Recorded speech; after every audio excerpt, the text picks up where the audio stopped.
Good evening, everyone, and welcome to the Yountville Town Council meeting for Tuesday, March 3rd, 2020. Go ahead and call the meeting to order and ask for roll call, please. Can you rotate these? Councilmember Dornbecker, Here. Councilmember Durham. No, I'm here. Councilmember Moeller, Here. Vice Mayor Dorman, Here. Mayor Dunbar. Here. I looked at those earlier and I think they were And right. if I could ask Dorothy Salmon, who's in the audience today, to please lead us in the Pledge of Allegiance.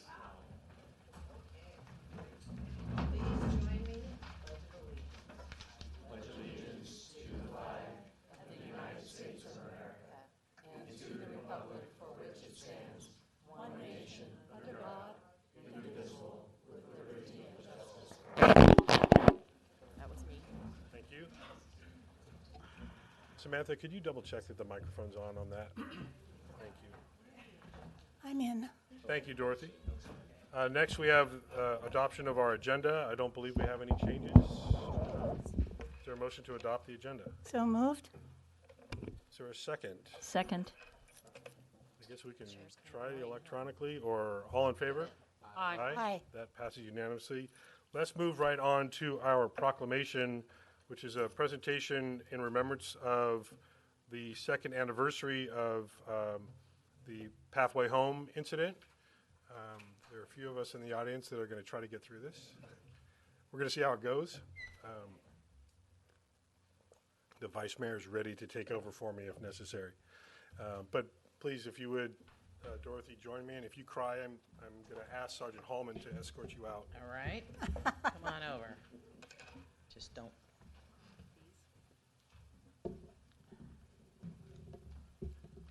I'm on this side, you go. This is correct. I do want to just also recognize that Devereaux, who is a Yountville resident and has been a member of the staff at Pathway, is also here. So here we go. This is a proclamation in remembrance of the Pathway Home's three brave women.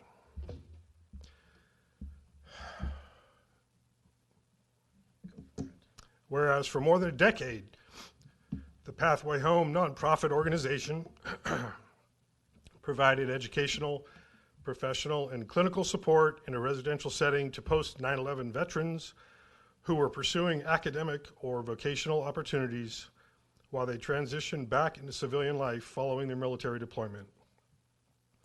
Whereas the Pathway Home included programs and services that supported military veterans who struggled with mental and emotional challenges, including post-traumatic stress disorder and traumatic brain injury, among other clinical conditions.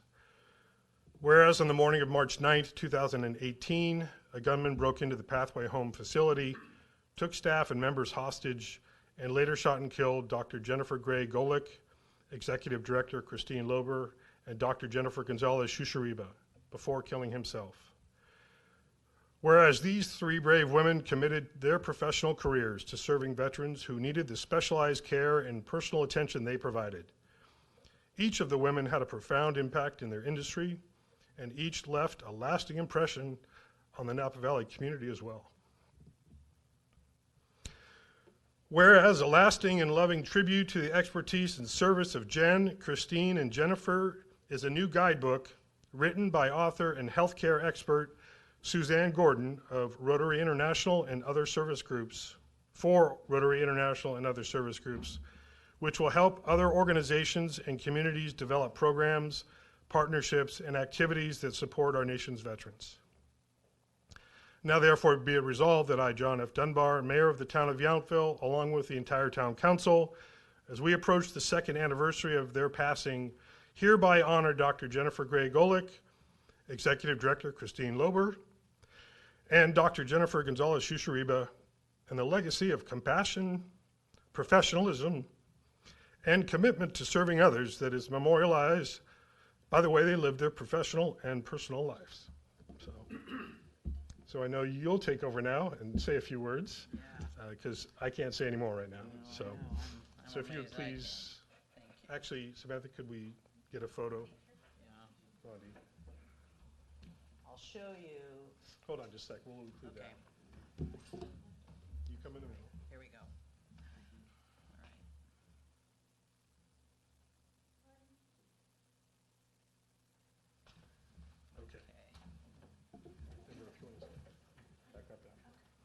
please. Okay, small room. I can talk this way or that way. I will show you a copy of the book that we completed. This took almost 2 years to complete. It will go to every Rotary Club in the United States and every VA. And it's a how-to, and it's really a testament to Napa County, to all of you, along with the Bocce Club here in Yountville that's been amazing and been with us all these years and continues to. After March 9th, we made the decision as a board that our goal was always to be there for veterans, regardless of where that happened and where we were. And we knew that our mission, and Larry certainly helped us with that, was to really encourage other communities to do the same thing, although nobody can be as great as Yountville. But nevertheless, it was to really emulate what we have in the Napa Valley. So we created this guidebook that's really a how-to roadmap for not just Rotary clubs, although the Rotary clubs Cycle for Sight, Rotary Ride for Veterans, paid for this with the proceeds from the 2018 ride. This is digital, it's downloadable, it's free to anybody who wants to use it. So that's really our gift to, and a legacy for the 3 brave women and everyone else who's always been there for these veterans and for all of us at the Pathway Home. So thank you all, and here's to the legacy, and to the audience, thank you. Devereaux, you wanted to share? She's a Rotarian. Go Rotary. Hi, you all know that I'm Devereaux Smith.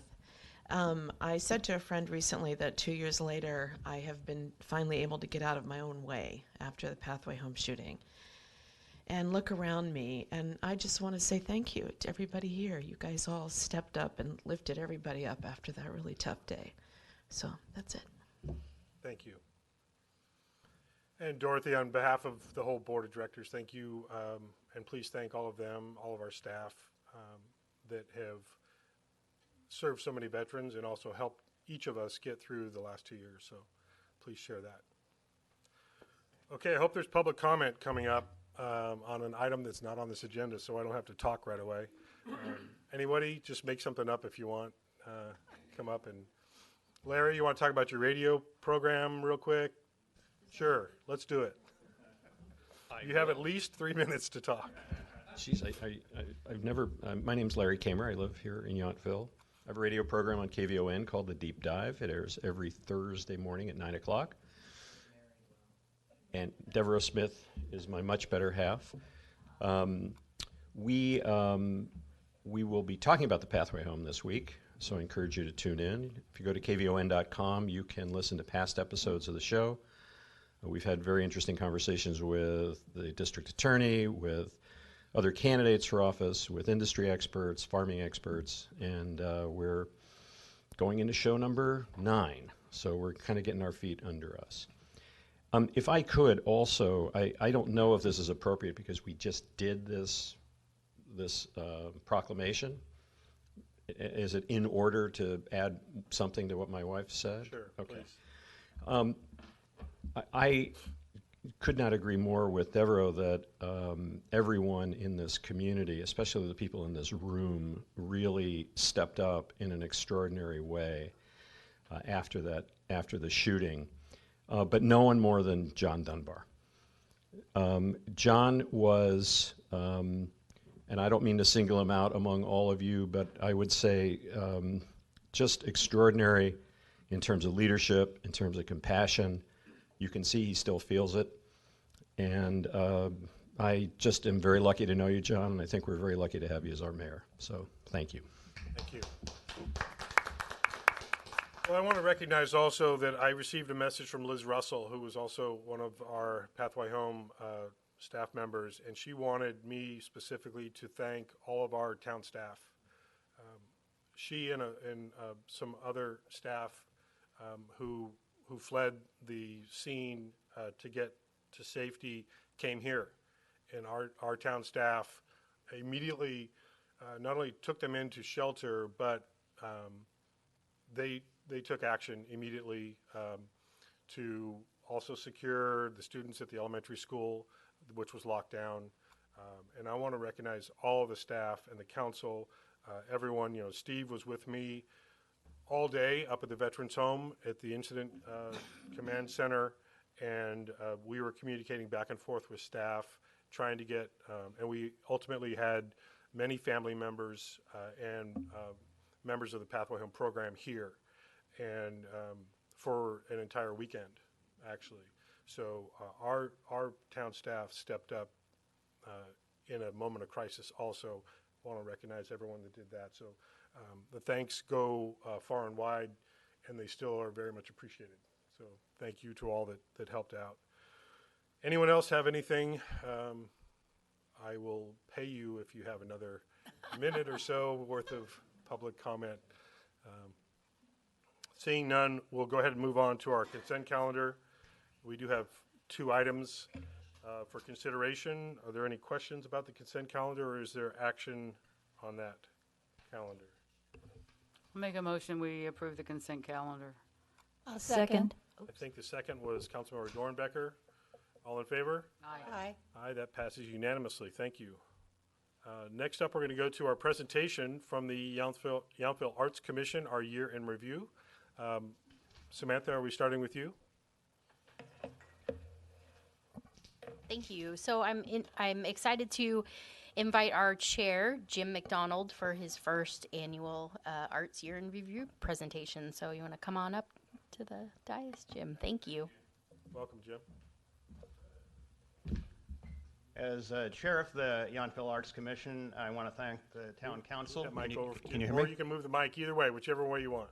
There you go. How is that better? That's thank you. Okay. Thank you for allowing me to present the 2019 Yountville Arts Year in Review. I also want to acknowledge my colleague in crime here, Kim Cook, our vice chair, who is a part of everything we do. In 2019, the Yountville Arts Commission did not have the previous year's accomplishment of a major art acquisition, the Sidewalk Judge, but we did continue to improve each of our efforts. We installed 9 new sculptures on the art walk, plus 3 placeholder Hearts of Yountville pieces. Vanderleer Park now has become an art garden. And changes of our ever-changing art walk keep on happening, with 5 new pieces in January of this year. So there's a constant turnover going on as pieces time out and new pieces come to the fore. The 1% Arts Public Fees program allows us to offer artists a better stipend than in the past for loaning their sculptures to the town, improves the quality of sculptures, and provides stability for the art walk. We did not sell any pieces off the art walk this last year, but artists are happy with exposure in Yountville. The Art Walk Subcommittee keeps busy identifying artists and securing their work for public display. In April, we launched the Art Walk audio tour with QR codes on the ID plaques that one can easily access with their smartphone. And we had good feedback about that feature. In December, the idea for the Yountville Elementary School permanent sculpture came to us, leading to the creation of, as you know, the ad hoc committee. The gallery at the community center put on 5 shows with well-attended opening receptions.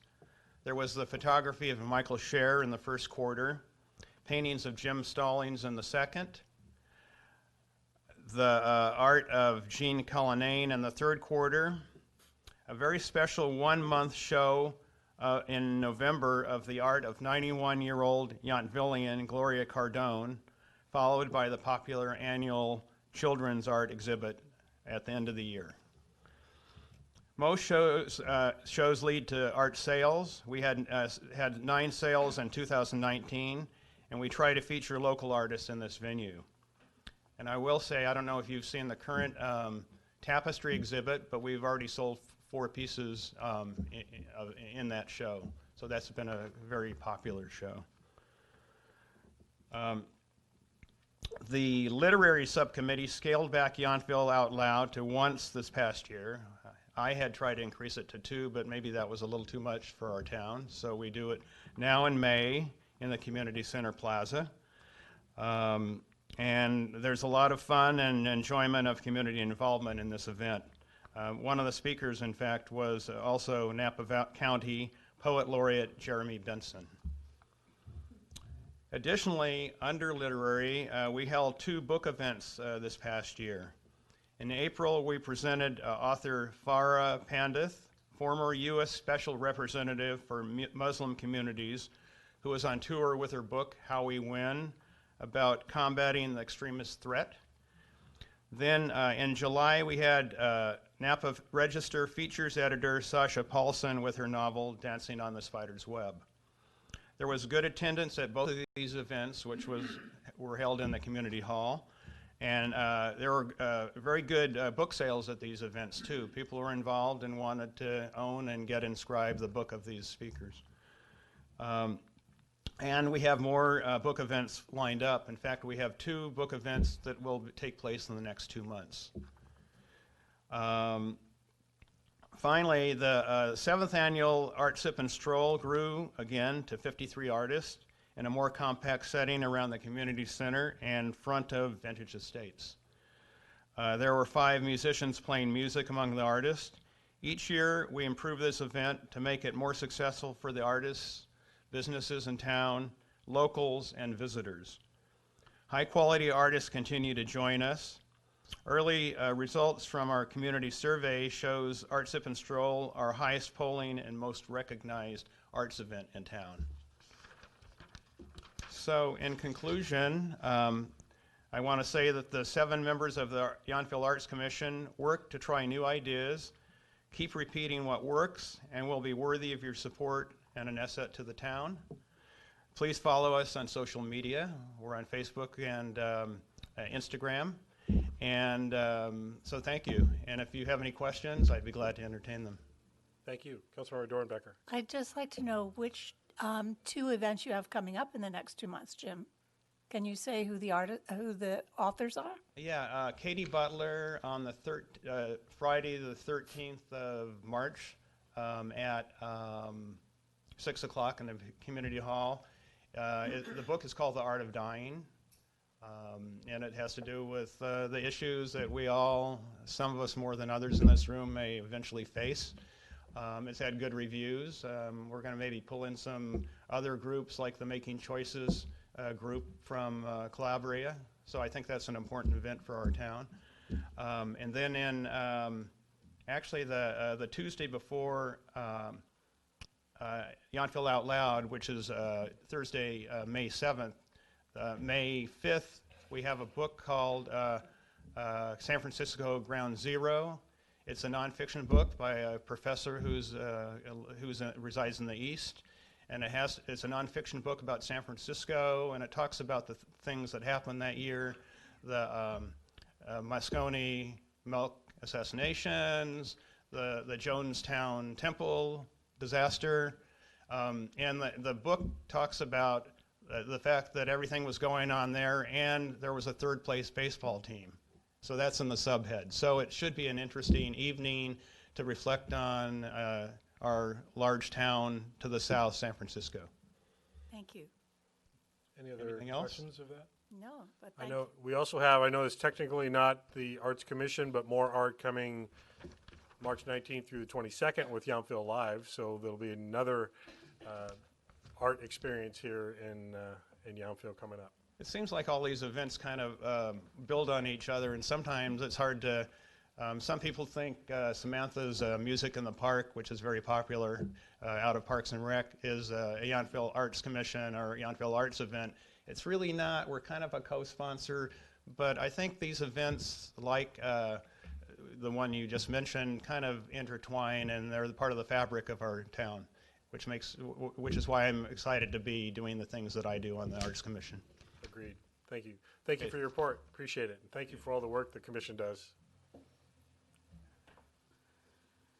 We're going to move on. We have no public hearings tonight. We have one administrative item, which is a discussion about the possibility of adding a ballot initiative to the November 2020 ballot. I want to start before I go to Steve on this. This is not the conversation about the content of a ballot initiative or measure. This is about whether we're going to put one on the ballot. That's the conversation the council has not yet had. We will entertain public comment about this item, but understand we are not drilling down on content tonight. That's going to happen likely in an April meeting. So you have plenty more opportunity to provide your feedback on what you think one should look like if we, in fact, tonight agree that we're going to go that direction. So with that, Steve, you're going to provide a staff report? Yes, thank you, Mayor, Council. Briefly, the Town Council has been discussing and evaluating its current cannabis regulatory scheme since passage of Proposition 64. The town initially banned all cannabis-related activities except for those that were expressly allowed by state law. Subsequently, the town amended that initial ordinance to allow for delivery of cannabis within the town limits. At this time, the town allows up to 6 plants under indoor grow as allowed, personal grow allowance, and for delivery of cannabis from a state-approved retailer. The town does not allow outdoor cultivation of any type actually, lab operations or testing, or permit a cannabis retail business. The Town Council had previously indicated that it would continue to monitor the ever-changing and evolving state regulatory arena regarding cannabis, and over 2 years ago established its initial Cannabis Ad Hoc Committee, which was comprised of Vice Mayor Dorman and Council Member Durham. Subsequently, that ad hoc committee has transitioned to a standing committee and is now served by Mayor Dunbar and Vice Mayor Dorman. During the research and evaluation, the Cannabis Standing Committee has presented the Town Council with a preliminary draft concept of what a regulatory framework might look like. During those discussions, there's been vigorous and engaging public feedback and opinions shared by residents regarding their interests, pro and con, with regard to cannabis retail. As a part of the community discussion, the question has been presented whether it might be appropriate for the Town Council to consider the idea of allowing a cannabis retail business ordinance to be put on the November 2020 ballot for the community to decide. On Thursday, February 13th, the Cannabis Standing Committee met and made such a recommendation, and tonight we're here as a result of that recommendation from the Standing Committee that the Council consider placing a cannabis retail business ordinance on the fall ballot. So with that, the one other thing I will point out, if the council takes and provides that direction, it is anticipated that we would have a draft outline of a simpler framework towards the ballot measure for discussion at the April 21st council meeting.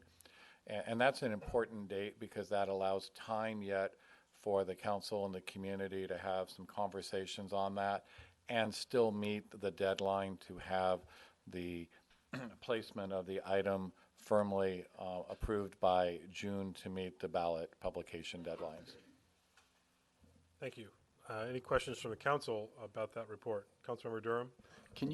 We received e-comment. Can you clarify the ordinance 17-467, what it represented? And we've discussed it before, and there's still some confusion that ordinance should. Well, I just outlined what we currently do, and that's the ordinance that enables it. So under the current ordinance, we do have delivery. So I'm trying to make sure I'm understanding. But why was that the discussion? We keep having that discussion of why that ordinance is in place. It's in place because of what we felt was the state's possible overreaching, and we wanted to be protected as a community. Yeah, so I can answer that. Please, because thank you. we did talk about that at our subcommittee. The ordinance was put in place, for some of you, you might remember, there are two levels of permitting that were presented following Prop 64. One was you had to get a state permit, and then you had to get a local permit. And there was legislative pressure that was going to eliminate the local permitting process as part of Prop 64 if we did not have a local ordinance on the books by the time Prop 64 was enacted. So we put, and the discussion of the council at the time was, we will put an ordinance that prohibited everything, and then we committed to reconsidering any or all elements of that ordinance in the future as we learn more about it. And so that we had to put something on the books prior to the enactment of the Prop 64, or else we would have lost the local authority to have a local ordinance going forward, because then it would just require the state level of permitting, and that would be it. We wouldn't have any local authority left. So that was basically the reason for the initial ordinance. And that was then modified, as Steve mentioned, once we determined that delivery was reasonable and appropriate for the town.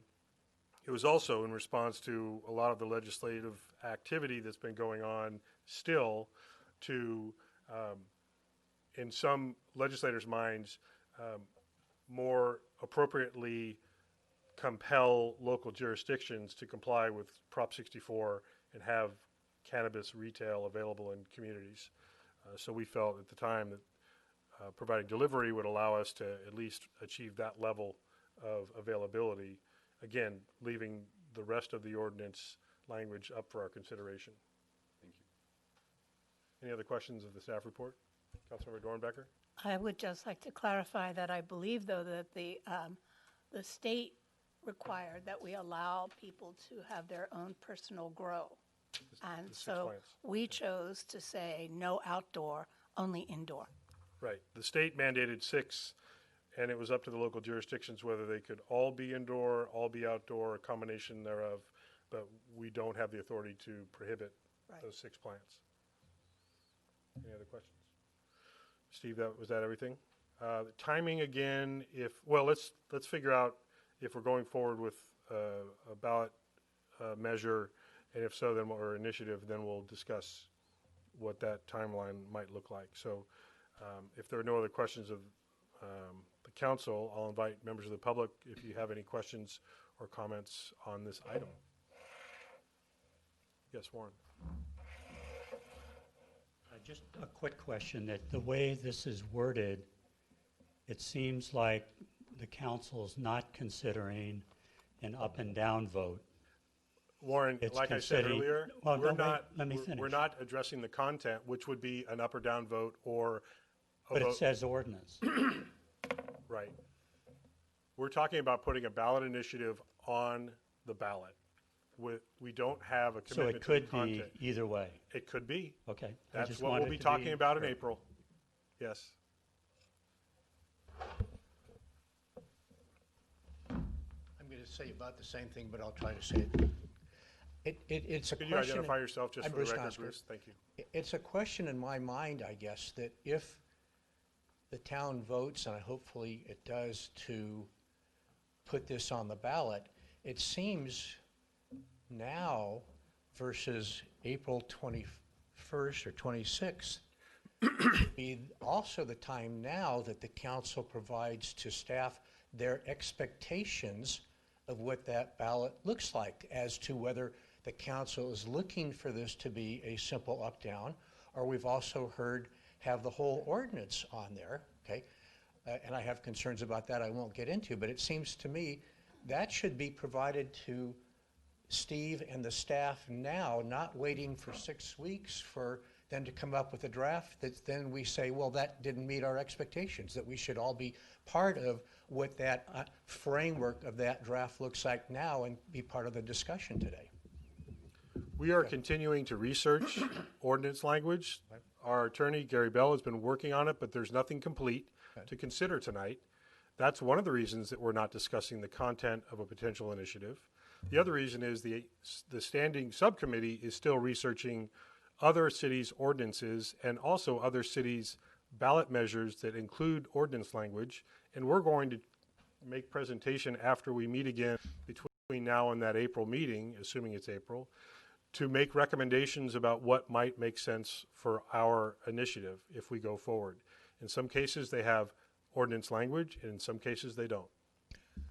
I like that. I think that's the way to keep going. I would like to ask that if somehow, as that comes along, so that we don't just see this for the first time in April, 6 weeks from now, that we are able to provide inputs into that before it's finalized as to our concerns with wording one way or the other, and I have those concerns, but I won't go into those now. We always make decisions that include public comment. This will be no exception. Okay, but before the 6 weeks Yes. are up. Okay, great, thank you. If the subcommittee meets again, as you know, those are public meetings. We'll be discussing potential language. When it comes to the full council, it will be in a public setting. When public gets to comment, it'll be made available to you and plenty of time to read it. I thank you. I didn't realize that the subcommittee meetings would be going on, and this would be part of the discussion. That We don't answered have my one question. scheduled, but my assumption is we will schedule one if we are given that direction tonight by the council. Okay, great, thank you. Anyone else like to comment? Okay, seeing no other public comment. Is there public comment? I need you to come, I need you to come up here to the microphone, even if it's just an easy question, sorry. If you could identify yourself, because we're recording this and the world is watching on the World Wide Web. Thank you. My name's Kathy Brown. I've been a homeowner in Yountville for 10 years. I've written letters. In response, I have had a commitment from 3 of you that you will move forward to a vote, so to putting it on the ballot. So my question is, I was going to ask, can we comment after if the vote is negative?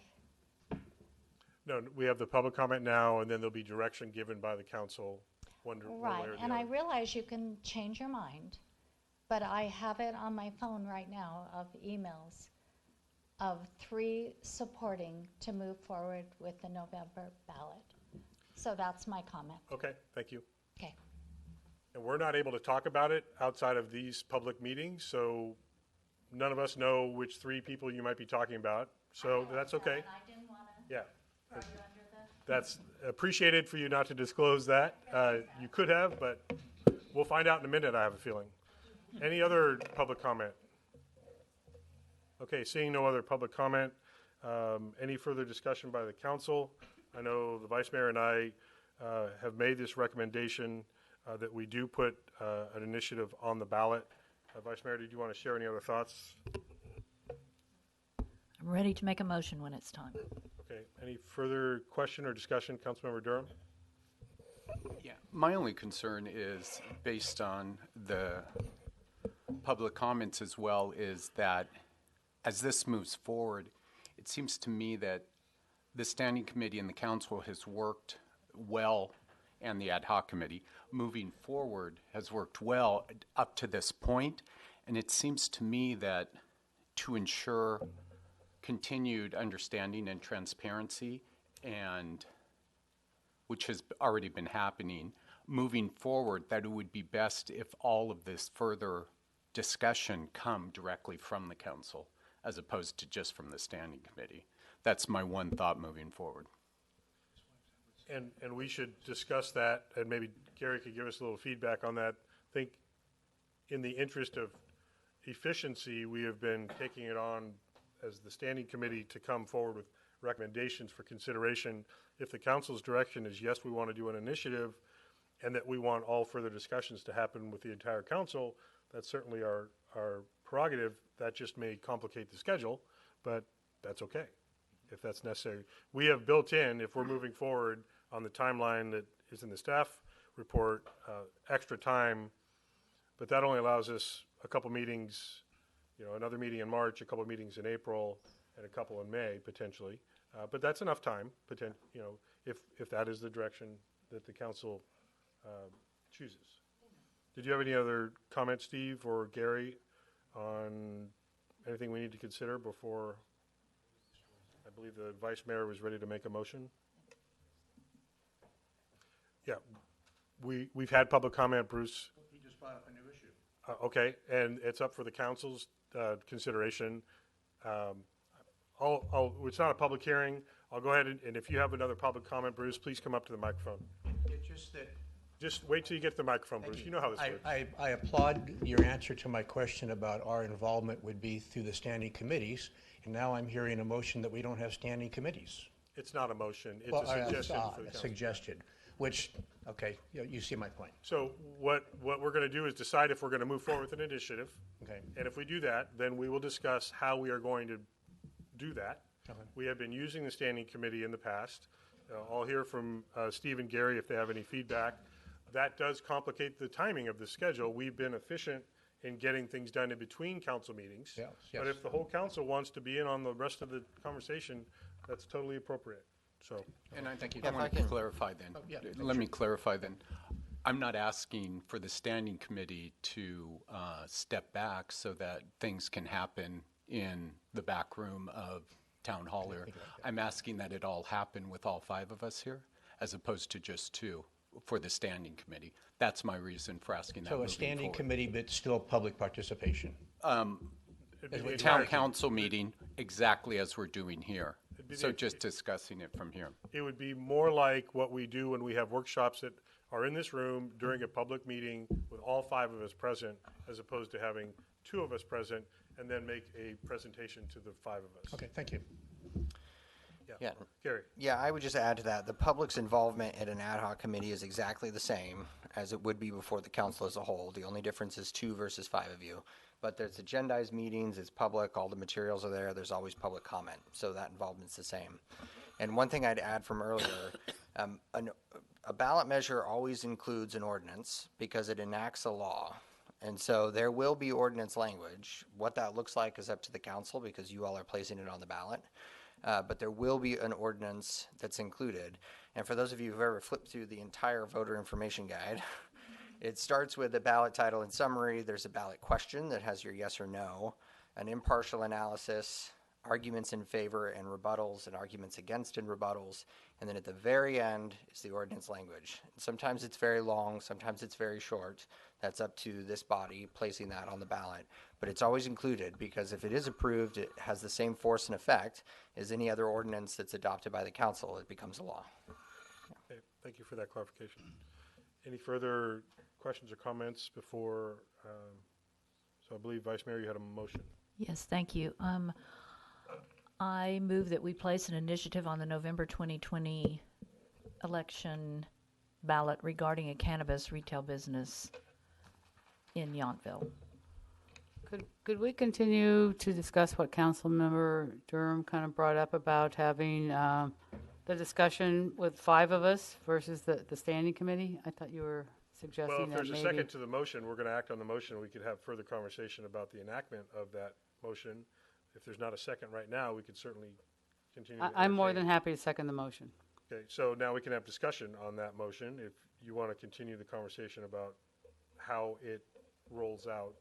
Okay, I think that's, this is a very important topic. We've heard many comments from many residents, again, plus and minus on this topic and how we should put it together. I think that it might take some more time. I think that collectively, as a body of 5, that we make good decisions, we make balanced decisions because we have 5 of us. So I think that for the public, and these meetings are usually in the evening. I've heard some comments in the standing committee. Sometimes it's during the day. Not everybody can make those. I think that we should make those collective as a council because this is pretty important, and the more input that we can get together with the public about what we are going to place on the ballot after, I'm assuming, we haven't taken a vote yet, that I would support that. Okay, thanks. And I'll just say, we've had very good attendance at our afternoon meetings, I would say, with the standing committee, which is always helpful. So, Councilmember Dornbecker? I just would like to say that this is an issue that I identify as one that is critical for your input. And so I'm glad that our colleague, our commissioner, Kim Cook, brought the idea up at one of our meetings. And I think that this is something that we need to do. And then I have confidence in this council to make a balanced statement of what the ordinance will be. So that's my comment. And we'll get into the content if we agree that we're going to do one. So there's a motion and a second that has been presented. I just need to get back to the right screen here. Can I follow up on my Yes. original comments that brought this up? We have plenty of time moving forward to make this happen by the time that it should be on the ballot. Once again, I think we are best served, as well as the community, of having us all be a part of the conversation at one time moving forward. We already have a draft ordinance that we have as a basis. We already have the idea of moving forward with the ballot initiative. With that being done, then we can still hit the ground running as a full council and not lose any time doing this as a full council without just the standing committee. So just my thoughts. Thank you. And I just want to recognize that even before I point this way, and now Kim Cook turned into Whitney, but we actually, the standing committee, even when Councilmember Durham was on it, and then when I joined it, we had already been discussing with our attorney about a potential initiative and what that might look like. So we already have some information to that. We have all independently been researching more of that, and we have over half a dozen other cities that have done initiatives or have them on the 2020 ballot. So we're learning from our colleagues around the state.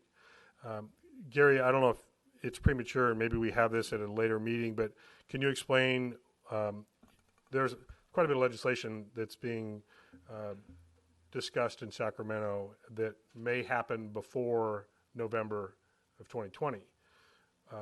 I suppose it depends on what the legislation is, but how would any legislation potentially impact a ballot initiative in November? So legislation that's specifically affecting cannabis in Yes. particular? Because there is some effort to mandate retail in jurisdictions that have approved Prop 64 by a majority or more. Would we still have the authority to have a ballot initiative that may do something different than what legislation says? Yes, so at least the last version of that bill that you're referring to that I've read would require a certain number of cannabis businesses per ABC licenses, but also allows that issue to be presented to the voters that would override that concern. So this would presumably have that effect, assuming that the bill is not amended again before it reaches its final destination. Also, there is a bill moving forward. For those of you that I know have already looked or want to look, AB 2456 by Assemblymember Ting of San Francisco. He's the one that's really been doing a lot of the work on the cannabis arena. That would direct the Bureau of Cannabis Control to create a model ordinance. So it does not have the relationship to ABC licenses, but it would be a model ordinance. It says to help cities and counties establish cannabis retailers. That's a general way, I think, of putting it, that we would then be required under the state ordinance to comply with whatever those rules are. And that's why we're interested in looking at something at the local level that we can have a little more control over. Vice Mayor? Thank you. I actually happen to have that bill pulled up. I wanted to just read it tonight as sort of late breaking news. I think it was filed February 19th. And it, under the Section 1, legislature finds and declares, and I'm going to pull out some, it is the intent of the legislature to secure and strengthen the legal cannabis market in California by encouraging local governments to license retail cannabis businesses.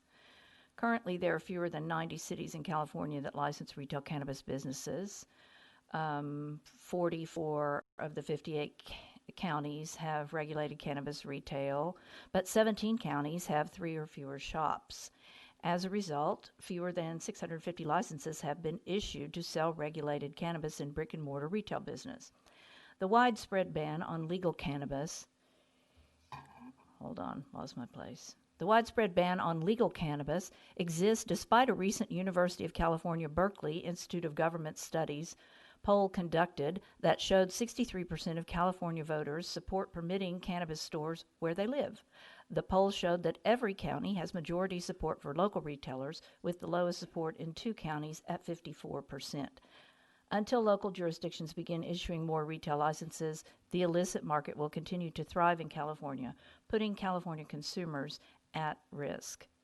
In an effort to limit access to illegal cannabis, this bill intends to help ensure that all communities, especially the most vulnerable in California, have access to safe and legal products. This bill intends to require the Bureau of Cannabis Control to develop a model ordinance for local jurisdictions to use in drafting ordinances for retail cannabis licensure. And I realize that that's not completely on point, but I'm taking the mayor's point of sort of this is not going away, and that's why we have a motion and a second here tonight to talk about how to get this on our ballot. And I just want to recognize again, I don't want to get too far into the details of the content, so I won't, but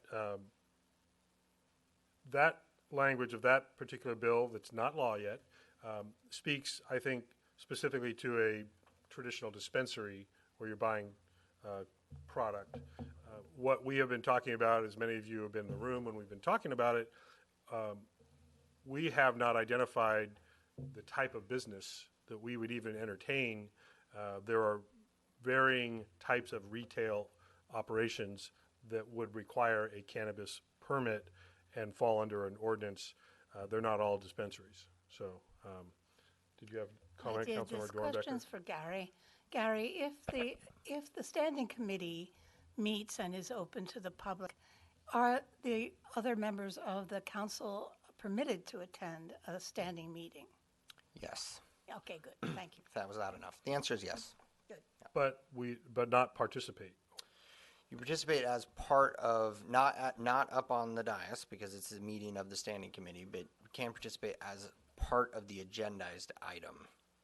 I see. Because it is a meeting, in the same way that the council can attend an agendized meeting of the ZDRB or the Arts Oh, I Commission see. or Okay. anyone else, right? Good. So any other commission or committee, you can also attend if it's an agendized. Thank you. And not part of any formal action that would be taken by that committee. Correct. Yeah, you would not participate as a member of the committee, just as a member of the public. Yeah. So there's a motion. Now, the further discussion has been about having the entire council for all future discussions to replace the standing committee, basically. That's not part of the motion. It can be part of the motion if you so choose. If not, we can discuss that after the motion that's already pending. So that's up to the motioner and the seconder if you want to modify your motion. As the motioner, I would prefer to leave it as is and have it just a clean motion on the initiative for the record, and then to discuss and possibly have a separate motion on the subcommittee. Okay. So we won't change that motion. So we have a motion and a second to do what you said about the ballot initiative. Can you clarify then? You want to read it, Michelle? Yes, a motion Please. by Vice Mayor Dorman, seconded by Councilmember Moeller, to place an initiative on the November 2020 election regarding a cannabis retail business in Yountville. Should it say, yeah, so we can say business. You avoided saying ordinance in case, even though that will officially be an ordinance, as Gary said. Yeah. Okay. So that motion is second. That's what we're going to be voting on. Are there any questions about that? Yes, are we voting on the standing committee after or no? We will. Okay, very good. We'll commit to that, yes. All right, very good. I don't know that we even need a motion about that, but we might do it anyway. So let's vote on the motion that's before us. All in favor of that motion? Aye. Aye. Any opposed? That passes unanimously. So we agree that we are going to put a ballot initiative on the November ballot regarding cannabis retail. So would you like, for total clarity, Gary or Michelle, that we actually vote on future discussions being held by the entire council, or is that just an action that we all nod and say yes or no? Yes, I think so. motion? Voting on it, yes. Okay.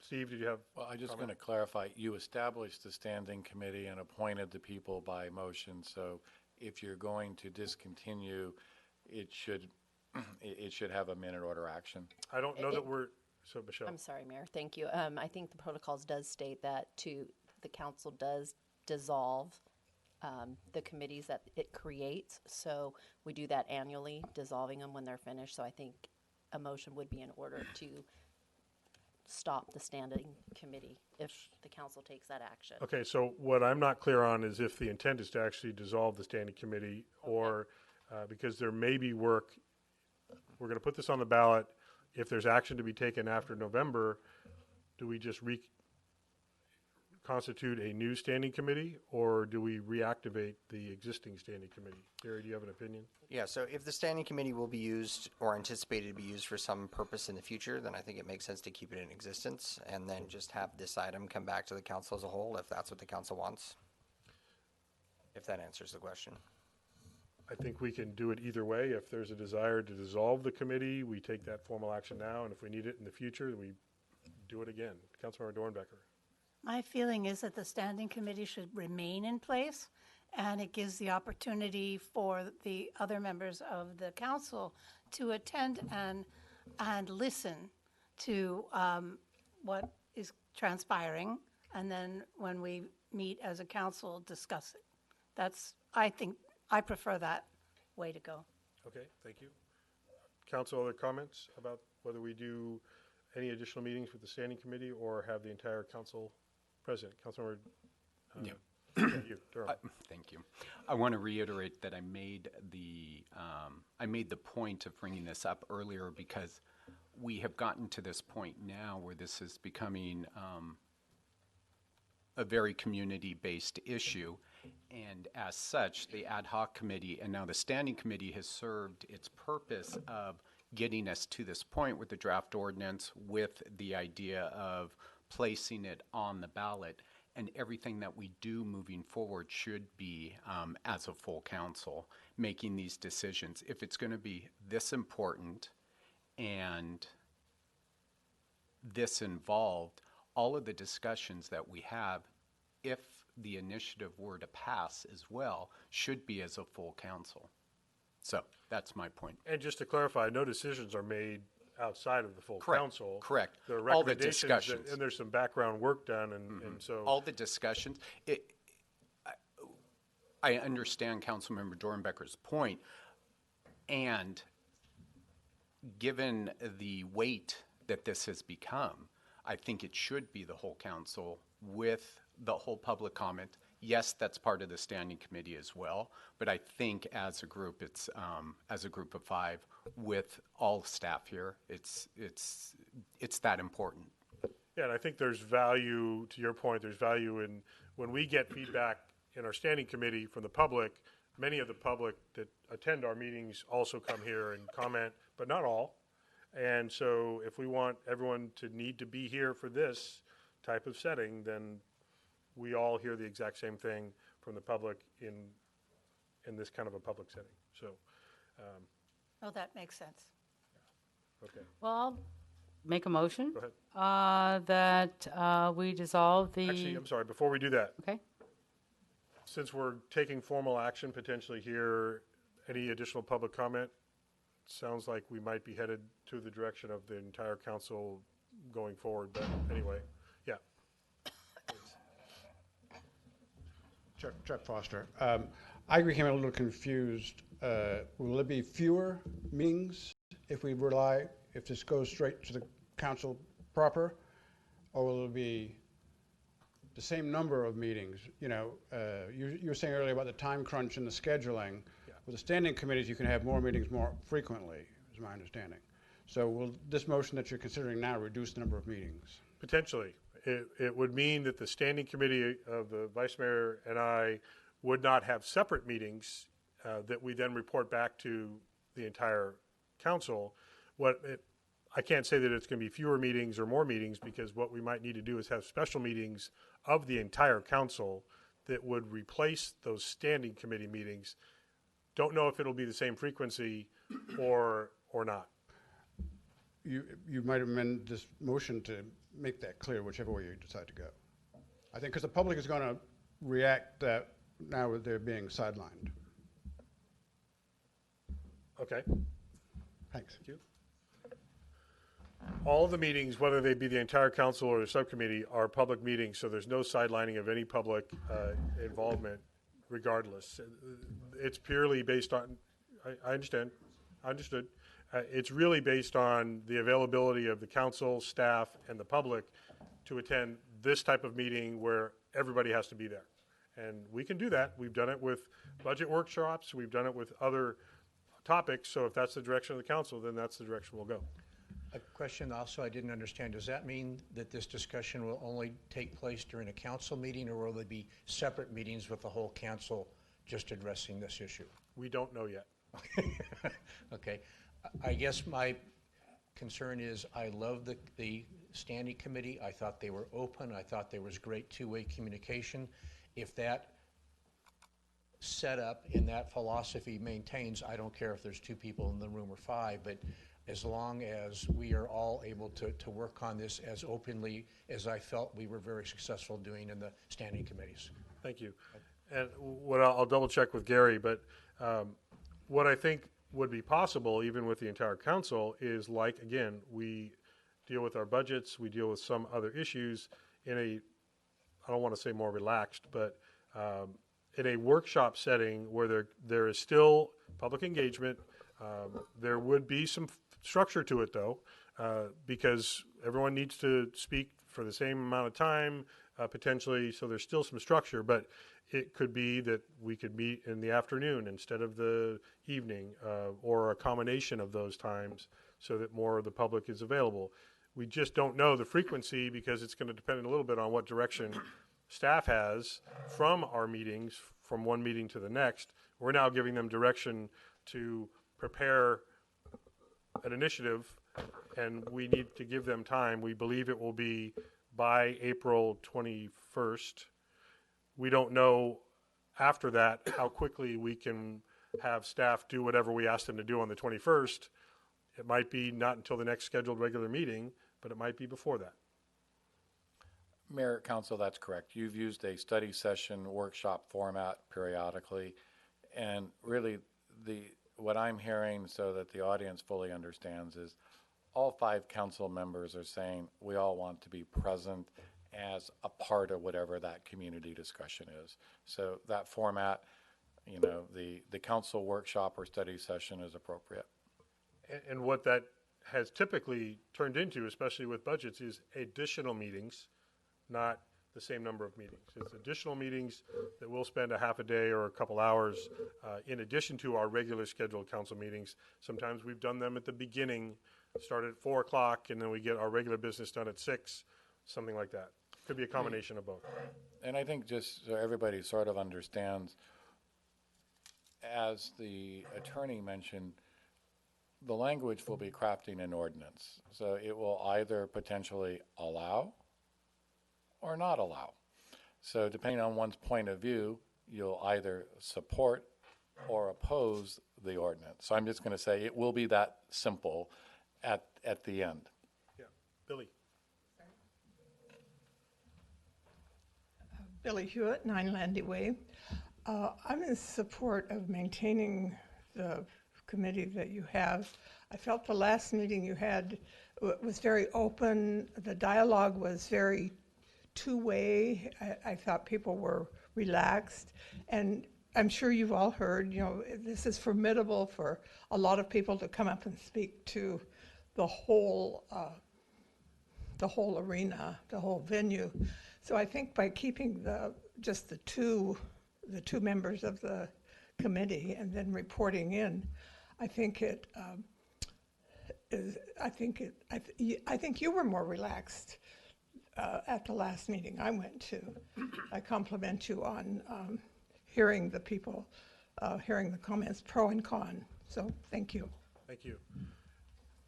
and we may find before, first of all, anyone else from the public would like to comment? Okay. What we might do as a compromise is the council may commit. So in theory, we still have standing committee meetings, but we get a non-binding but semi-binding commitment from the rest of the council that you attend those standing committee meetings. In theory, you hear all of the same dialogue that's happening.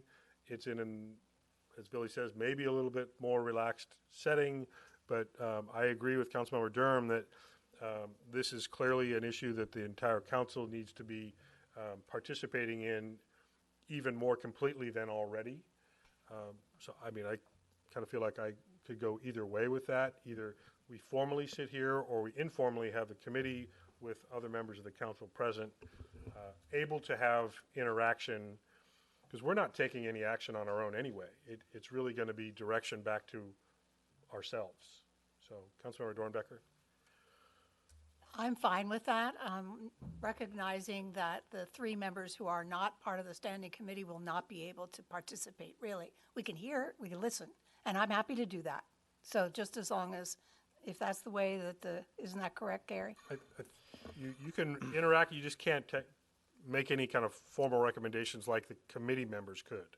Correct. Yeah, so the distinction is you can participate as part of the agendized items, but not as a member of the committee, meaning that not up on the dais, no votes, no participation in the recommendation that comes out of that committee, but yes, you can But participate. I could express an opinion. Yeah. Thank you. During the creation of what would ultimately be a recommendation back to ourselves. I think it's a little bit of... odd. Yeah. Thank Vice Mayor? you. Well, I agree with what I think everyone has said, and that is obviously this is a very, very important issue for our community.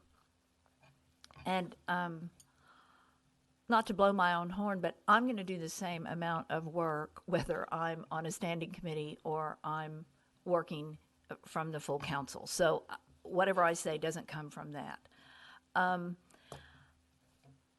I think we have a model so far of how the standing committee has worked, and that is the ordinance, the draft ordinance that we now have. I think that had pretty vigorous discussion at the council level. Not to say we couldn't have, I mean, we never had to have a standing committee, so we could have come to the same conclusion with all of us up here. I think it did streamline it and give some additional public input possibilities than just having council meetings or council workshops. The only thing I would say is I do think we should not put ourselves in a position as a council where we are going to have fewer meetings about this. I don't think that's what our residents want. I don't think that's what we want. So I will say, as we think about a motion and a vote, we really need to be able to commit ourselves to say, if we have to be here at Friday afternoon or Thursday afternoon on 5 days' notice, then we have to make that commitment to our residents and to ourselves if we are going to move this from committee to the full council. And so I would just ask everybody to think about that as we look further. What I would also add to that and suggest, if we're going to commit, if we're going to keep the standing committee, it kind of becomes semantics almost, right, about whether we have 2 people sitting up here and the other 3 are out there with everybody, and everybody's able to talk, and then the 2 of us here make the recommendations from that discussion to all of us when all 5 of us are sitting here. Okay, that's fine. It doesn't prohibit the council members not on the committee from interacting. I think that's the important thing that Councilmember Durham was presenting. By the way, Councilmember Durham has attended, I think, every one of our standing committees. For example, has not participated, but I think just been there to listen. It makes sense that the entire council hears all that dialogue going forward, I think. We're in it already. The Vice Mayor and I are committed. We're the standing committee, so it's really up to the other 3. But what I would suggest is, if we're doing this with, whether it's in the standing committee setting or not, that we schedule our meetings as far out as possible. So we have some more assurance. We have been a little more casual with setting the standing committee meetings based on, do we have something to talk about following a regular council meeting? And then only two of us had to figure out what's our schedule look like, when can we meet, we give notice, and then people show up and we have a conversation.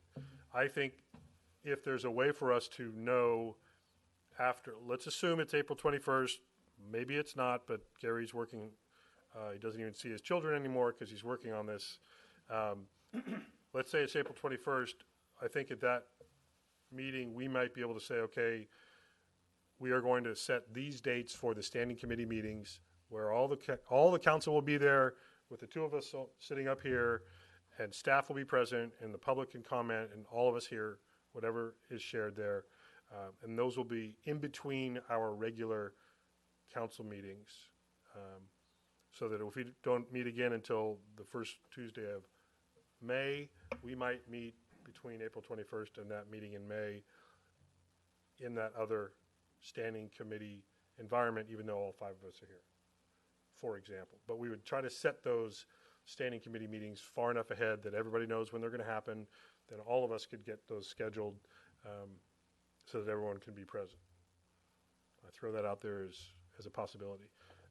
Councilmember Mueller, you were about to make a motion. I don't know if you still want to make a motion or Well, not. yeah, I do, but the reason that I would like for the whole council to be present, granted, I think it's not going to be fewer meetings, and with five of us here, five of us talking, they're probably going to be longer. But I think we can also make decisions or have a general understanding moving forward faster than if we have a standing committee. And the reason I've only been to one is I've always had conflicts. I mean, there's a lot of other things all of us are involved with. I can't tell you how many ad hoc meetings and other commissions that I'm on. And so that's the difficulty. So if we know we're going to have special meetings, and they can be very informal, like workshops, much like our budget, which many, many of you have missed so many great budget meetings. If you could only have been there, that, we are very able, if we kind of know that what the agenda is going to be and all get together. I think it's a more productive way. There's a lot of issues like, I've been doing a lot of research on some of these testing labs, and what kind of products are going out there, and the qualifications and the certification of these labs.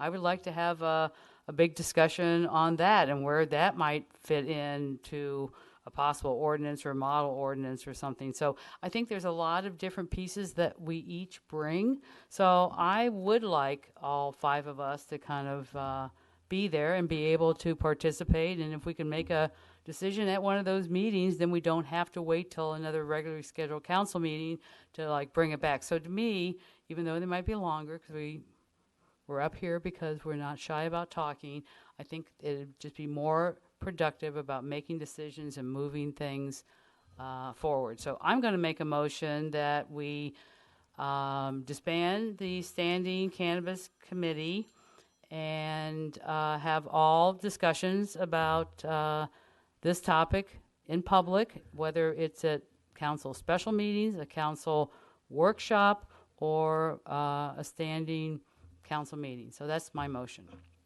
So I just want to clarify we were using the right language here. So, because a regular standing council meeting, we don't really do those. So your motion is that the entire council, we would dissolve the standing committee, the standing cannabis subcommittee, and have formally all five council members present at any future meetings to discuss cannabis initiative and possible ordinance with all five. And this isn't part of the actual, I'm just trying to recap.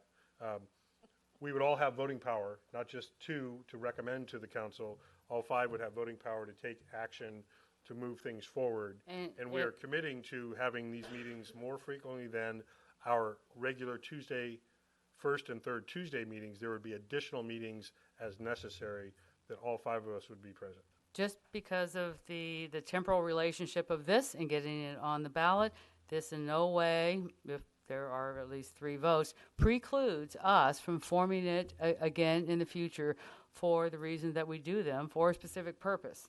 So, but right now, I think our specific purpose is, I believe collectively, we make great decisions, and we have a lot of different opinions, so that to have that discussion on this topic until we get that ballot language together should be done as a collective elected council. Okay, so Gary, can it be as simple as we disband the standing committee? And can that be the only action we have to take now, and then we just schedule special meetings going forward? Correct. Yes. So outside of your regular meeting, it would just be a special meeting with the required notice under the Brown Act for the 5 of you to meet, and disbanding the ad hoc committee is all that's needed.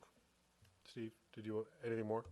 So really, so can we make that your motion, that we disband the may. standing cannabis, Can I make the cannabis standing committee? There, so there's a motion. Comment? Yes. So if we do that, can we agree on sort of demystifying this situation where, as Billy said, I think people are less likely to feel comfortable speaking up when we're sitting up here on the dais? Could we do this, in a circle? Could we do this in a more relaxed atmosphere than having, so like a workshop, but we don't have to be up here on the dais? Yes, correct. I'll make that part, that friendly amendment to my motion. Can I clarify though, how are we going to televise? We televise all special and regular meetings, so if we're, Let's do this. okay. Can I suggest that you keep your motion? If we're going to disband the committee and that's agreed to, then we can worry about how are we going to meet. I will also accept that. Okay, so there's a motion that we're going to disband, dissolve, whatever the right term is, the Standing Cannabis Committee. Thank you. Is there a second? I second, and I'd like to clarify. I brought this point up to simplify things, and I forgot what council I'm working with, so I apologize for that. But I want to clarify, because I hear what Billy says. We've had workshops, and I want this to be open, and I want there to be a comfort level for everybody to be able. I've been at those standing committees, and I understand what you're saying. I thought that this was the time to move forward as an entire council for this community. So I will second it, and that's my reasoning. Okay, so there's a motion and a second to disband the Standing Cannabis Committee. Any further discussion? Well, is there some accommodation that we can make to, anyway, We're okay. going to discuss that if we agree to disband. Okay. All in favor? Aye. Any opposed? Nope, that's No. unanimous. Are you opposed to disbanding? Okay, so 4-1, Councilmember Dornbecker opposed to disbanding the committee, but we are going to disband the committee. And now we can talk about, we will schedule, once we have something to discuss, we think it'll be April 21. If something between now and then comes up that the entire council can discuss and the public can be a part of that, we can schedule a special meeting. It might be called a workshop, might be called a special meeting, but all of us will be here in our official capacity as a council, and we'll try to be as friendly and nice as possible. Don't wear a sports coat. Yeah, there you go. Yeah. We'll dress down. Yeah. Casual. Hold on a sec. So, sure.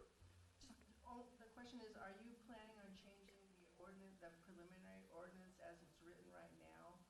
We're not talking about that.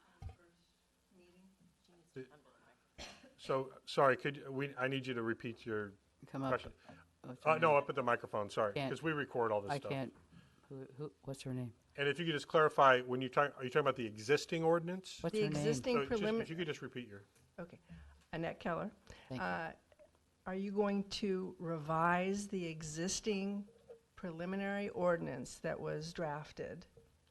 Well, that started the whole discussion here, before the April 21st meeting to talk about the ballot wording as well? that's what I was just referencing, that if we get direction from most likely Gary, because he's the attorney that's writing the proposed ordinance that may or may not be part of the initiative, Right. if he has that ready prior to April 21st regular scheduled council meeting, we may hold a special meeting to discuss it. We may not get that until that April 21st regular meeting, though. But there is an existing ordinance that has already been drafted. It's not complete. Okay, it's not complete. No, So it's it not- will, so it will be, what is existing will be revised at some point for the ballot. Yes, it's a draft now that's not fully written, and If it will I- be discussed and presented for consideration. And again, Future meeting. Yep, I'll try to be, there's a framework, and I think what people need to understand is that the language based on the council direction will be to either craft the ordinance, and the current one is to allow up to one retail cannabis business. So to frame it, it may be simpler based on that, and we put the language together, but it would be really clear so people will be able to say, yes, I support that, or no, I don't. So when we talk about I hear a lot of comments about yes, no. So it's a really simple. If you're not in favor of the cannabis retail business, you would vote no. If you are, so the language, and that's the framework. So I appreciate the question you've asked, because the draft ordinance conceptually allows for the possibility. The other thing we also want to remind everybody, while we're not getting into content, just the fact that the ordinance exists does not guarantee that there's actually a location or a business. There's a whole process. But I think from a framework standpoint, what you're going to see is either language allowing or not, and then people on either side will either be supportive or opposed. And the background behind my asking the question isn't necessarily about the simplification of that. Is I wonder of the council, is everybody in favor of how it stands today? And that I know it's a draft, but there could be some major parts of it that you don't agree with or want to be more substantial, or vice versa. Yeah, and some of that is be exactly what we refine as we now go through what will be in the ballot ordinance as opposed to the draft ordinance. So yet to be determined. Excellent, thank you. Go ahead, Gary. Yeah, and so I'll just expand on that a little bit. The reason for that is that there are some things that can be adopted by voters that cannot be done by this body and vice versa. So when this is going in front of the voters, it will necessarily need to be changed because of the law on what voters can adopt and not adopt. And I know not all of you believe this. We have not decided on an ordinance. And within that ordinance, we have not identified what that business activity might be. It would be, so far we have language that would be general, that just says, basically, do we want to allow a cannabis permit for a business? What kind of business? You've heard me talk about it over and over again about context. We don't know. Just like if you have a restaurant, I've used that example. We would ask you, what kind of restaurant do you want when you come for an application? What are the hours of operation? Things like that. We don't set all that in the ordinance. We don't tell you it has to be a day spa, or it has to be a dispensary, or it has to be a restaurant that serves that allows consumption. That's not what we're identifying in the ordinance. We're just talking about, would we allow a business permit to be applied for at a future date? Is that a fair summary, Gary? Yes. Okay. So all those meetings are going to be public, and now it's going to involve all 5 of us in a more formal capacity, but very casual. No sport coats, no ties. I think that's it for tonight. Michelle, do you have all the? I have another. Do we have more?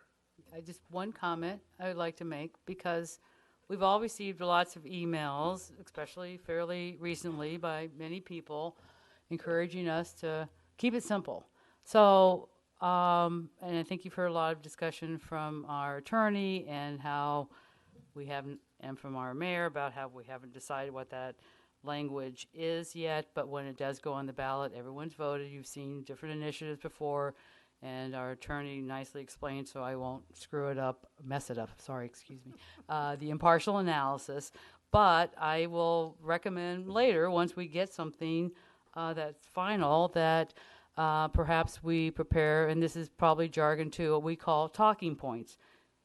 It could be easily a sheet of paper that whenever we finalize says, a no vote means this, a yes vote means this, and it doesn't mean this, and it doesn't mean that. So you will have something very simple, if the council agrees, that you can then use to explain to other people, in case people go, I don't want to look at this whole thing, you can explain to them very simple, whatever language we put on, what your vote would mean if you voted yes or you voted no, and you know, in a very simple way. So that's something that we can also talk about once we have this final language, because some people are a little intimidated.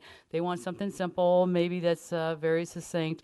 But you know, sometimes crafting, you know, a brief sentence can be more challenging than you think about what exactly does this mean. So I think this list of talking points perhaps will help people with some of their concerns in case it's not maybe as straightforward as you would like when you see it on the ballot. And you'll have plenty of time to talk to your friends and neighbors with the talking points about what, you know, their vote, if they went yes or no on this, would mean. So just wanted to make that statement.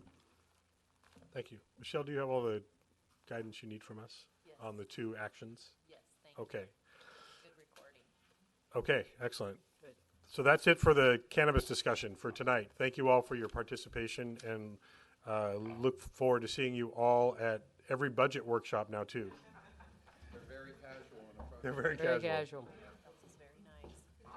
Very friendly. We're going to move on to staff informational reports if we have any. Steve, do we have any? Very good. Excellent. Council meeting, thank you all. Council meeting reports and comments, flood control.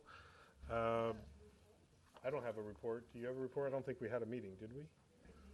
No, you didn't back me up, and I didn't have one that I missed. Okay. Napa Valley Transportation Authority. So we met in February, and two things that I'd like to call out. We had a discussion about V-Commute, which is a program to marketed to employers to help their employees to connect for carpooling. It's pretty cool, and they also have within that Ride Amigos, which is a more personal, a more one individual ride share. I encourage you go to the website and check it out. We also had a presentation from the Napa Solano Area Agency on Aging, Elaine Clark, their project manager, and she brought out a really important point. One of their priorities, one of their top 6 priorities is transportation, because for our seniors, being alone is one of the real things that they complain about, it drives the social isolation, drives a lot of other issues that then need to be solved. So we are looking for ways to prop them up. The Area Agency on Aging to maybe partner with them and get some transportation options out to some of our seniors. Thank you. Let's see, no report on Watershed Information Conservation Council, Cannabis Standing Committee. I'm pretty sure we covered that. And we also dissolved it. So, Parking Ad Hoc Committee, any report? No, we didn't meet. Okay. Emergency Preparedness Ad Hoc, anything new? We have not met yet, but we will soon. Okay. Then Yountville Elementary School Commemorative Art Ad Hoc Committee, Councilmember Dornbecker. Yes, on Friday, the ad hoc committee met and were presented with an alternative to the one sculpture that we had looked at. And it was overwhelmingly decided that we really preferred this. It also is a hand, and it will have an accompanying companion statue that will have handprints of the children, and then also an informative panel. And we plan to have that here, and we believe that we will be able to have it but before the end of school year. And we have tentatively identified a place to display it. And so that is the one piece of it that still remains to be determined, either on, probably be on town hall property, either with the school in the background or with the original school, which is us, in the background. So those things are but it's a beautiful sculpture. You're going to love it. And that comes back to the council for Yes, formal action eventually. Any idea, timeline for that, Samantha, or council member? Do you mind? Is that okay? Yeah. It went before the Arts Commission at their meeting last night, and they had some suggestions, and so we're playing around with that. We may end up going back to the ad hoc to discuss those. Our goal was to bring it to council on March 17th, so we'll see if we can meet that, but if not, it'll be the first meeting in April. Okay, great. Thank you. Thank you. Thank you for that work. League of California Cities update. I won't go into extensive detail, and if any of the other council members that are involved, especially in policy committees, can certainly speak up. We did have, as was very eloquently covered in the Yountville Sun, we did have our governor here a couple weeks ago when we were able to host the League's Board of Directors meeting, and we had a very good conversation with the governor. His top priority at the moment is homelessness. We had a conversation about that, as well as housing. And the board, the big takeaway from our Board of Directors meeting was the fact that the board did adopt a package of housing recommendations that we could present to our membership statewide, and also to try to help move some legislative action in Sacramento related to some of the elements of housing that would be more compatible locally, and that would give us all a little bit more local authority about deciding what's appropriate for our individual communities, not a one-size-fits-all that some of the legislation that was turned down this last January would have done to us instead of with us. I am headed to Washington, D.C. this Friday for 5 days with the National League of Cities, where we're going to be advocating with our Congress members on various issues. The National League's top priority is infrastructure, and within that there are several subcategories, including housing, workforce development, and a few other issues that we will be discussing on a national level. We also have policy committees coming up in early April, so we'll be meeting before that. No, we won't be meeting before that. Where a couple members of us will be attending. I think it's actually right after our first meeting in April. No, it's not. It's April 2 and 3. Anyway, so some of us will be headed down to Anaheim for those policy committee meetings. I think that's all we really need to address right now. Any other, the National League, or the North Bay Division, excuse me.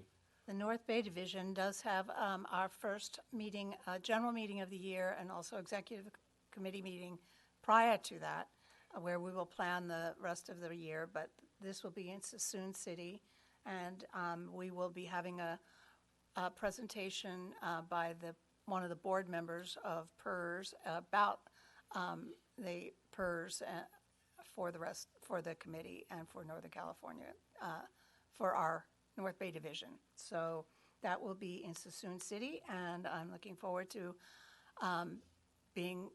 that'll be my first meeting as president. So I'm looking forward to that. Hopefully I won't be as tongue-tied as I am tonight, but still tired. It's all about pension at that meeting, pension obligations. Thank you for that. Also, there is a webinar this Thursday for members of the North Bay, is specifically putting that on to talk about housing and some of the legislative activity that's happening around that. Any other league? Okay, moving on to reports and announcements. I have a list of a few things here. Anyone want to start with reports?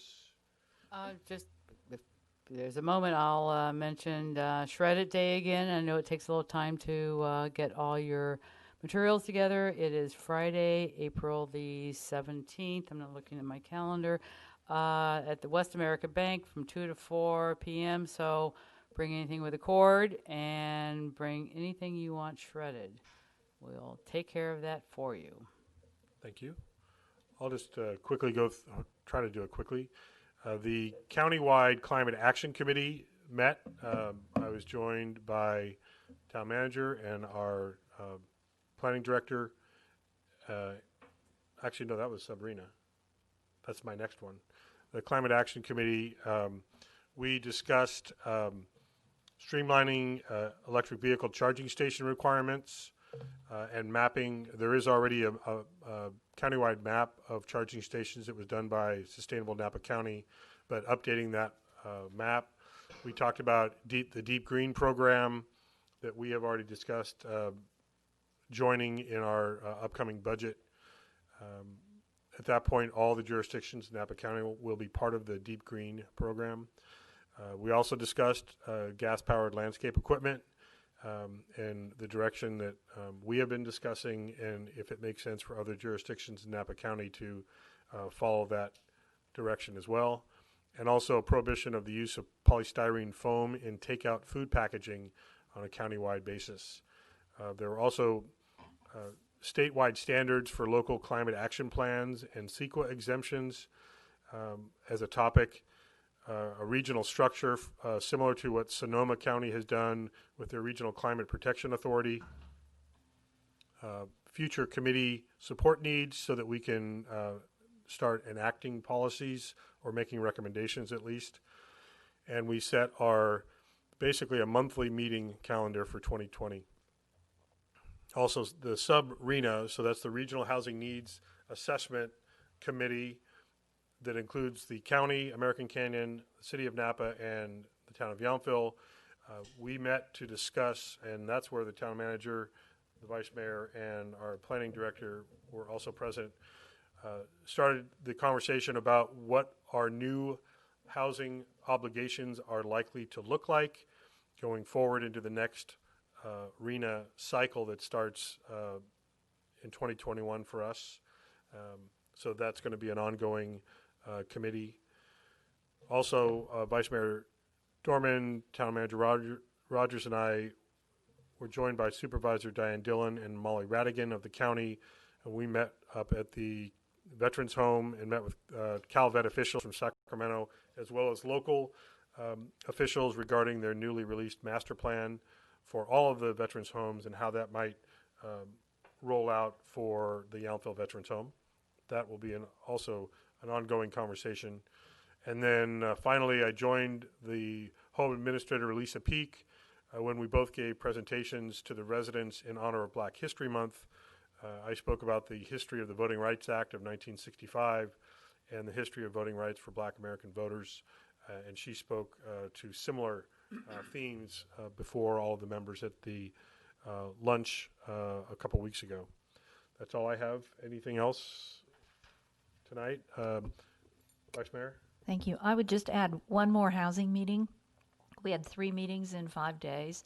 On February 20th, Mayor Dunbar was out of pocket, so town manager and I met with Congressman Thompson, Dr. Imbasciani, Lisa Peak, representatives from our assembly member and state senators' offices, and veteran services organizations representatives. Again, it was on housing. It was focusing on the Veterans Home Master Plan and property that might or might not be available, and how to work together to hopefully expedite what might happen up there. Thank you.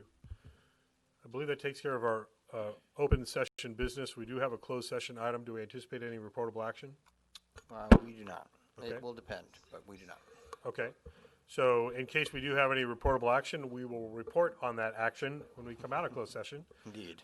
If we don't, we will reconvene. At least our next regular meeting is scheduled for Tuesday, March 17th. So with that, certainly wishing everyone well on Election Day. And we will go ahead and adjourn into closed session. Not adjourn. We will go into closed session, recess into closed session with no anticipated action when we come back out. Thank you, everyone.